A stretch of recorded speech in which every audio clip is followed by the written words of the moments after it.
हम ये कहते हैं कि राइबोसोम्स जो है they are present along the nuclear membrane into the cytoplasm and on the surface of rough endoplasmic reticulum. अब अगर हम यूकैरियोटिक राइबोसोम और प्रोकैरियोटिक राइबोसोम्स को डिफरेंशिएट करना चाहें तो हम ये इनको इस तरह डिफरेंस कर सकते हैं कि इन केस ऑफ प्रोकैरियोटिक राइबोसोम, जो राइबोसोम है दिस इज ऑफ 70s।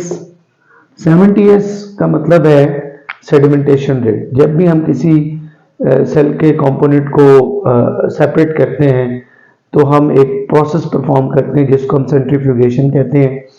तो उसमें हर सेल के जो कंपोनेंट होता है उसकी जो सेडिमेंटेशन होती है इनटू दैट सेंट्रीफ्यूगेशन, उसका डिफरेंट रेट होता है और वो रिलेट करता है उसकी डेंसिटी और मैस के साथ।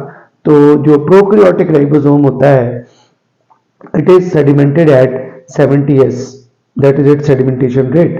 लेकिन अगर हम इसके चूंकि जैसे आपको पता है कि बेसिकली जो राइबोसोम होता है उसकी 2 यूनिट्स होते हैं, one is the large sub unit and other is the small sub unit. This is LSU large sub unit, SSU small sub unit. और इन दोनों यूनिट्स को जो आपस में कंबाइन कर रहा होता है वो एक्चुअली मैग्नीशियम का एक सॉल्ट ब्रिज होता है जो इन दोनों यूनिट्स को कंबाइन करता है। तो ये जब पूरे दोनों यूनिट्स कंबाइन होते हैं in case of prokaryotic cell तो उसका जो सेडिमेंटेशन रेट है वो 70s है। लेकिन अगर हम इसको अलग अलग करें, अगर हम इनकी सेडिमेंटेशंस को अलग देखें तो लार्ज सब यूनिट जो है that is sedimented at 50s and जो स्मॉल सब यूनिट होता है that is sedimented eight 30s।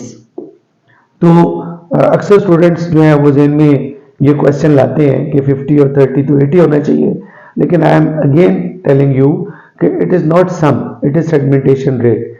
जब वो दोनों यूनिट्स, इसकी रीज़न क्या है क्यों वो 80s के बजाय 70s पे जाके सेडिमेंट होता है?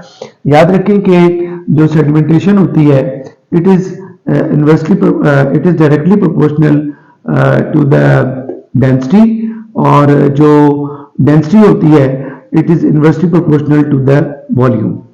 सो when the both units will combine, जब लार्ज सब यूनिट और स्मॉल सब यूनिट कंबाइन करेंगे तो वॉल्यूम जो है वो बढ़ जाएगा राइबोसोम का, और जब वॉल्यूम बढ़ेगा तो डेंसिटी कम हो जाएगी, और जब डेंसिटी कम होगी तो सेडिमेंटेशन भी कम हो जाएगी।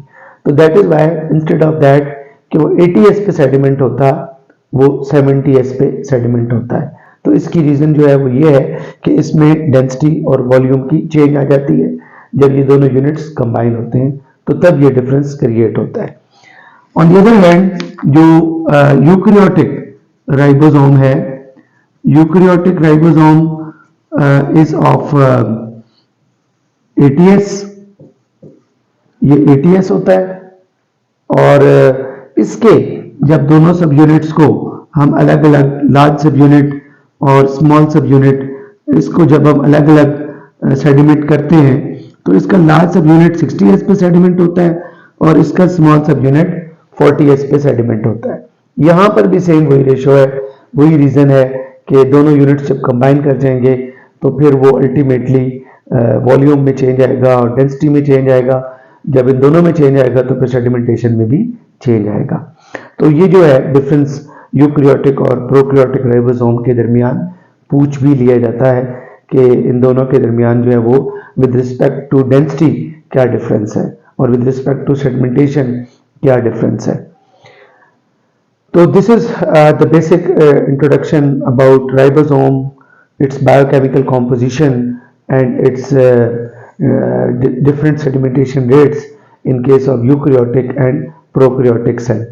नेक्स्ट जो हम वीडियो डिस्कस कर रहे हैं उसके अंदर हम ये चीज़ डिस्कस करेंगे कि राइबोसोम जो है वो किस तरह अपना जो रोल है वो परफॉर्म करता है सेल के अंदर।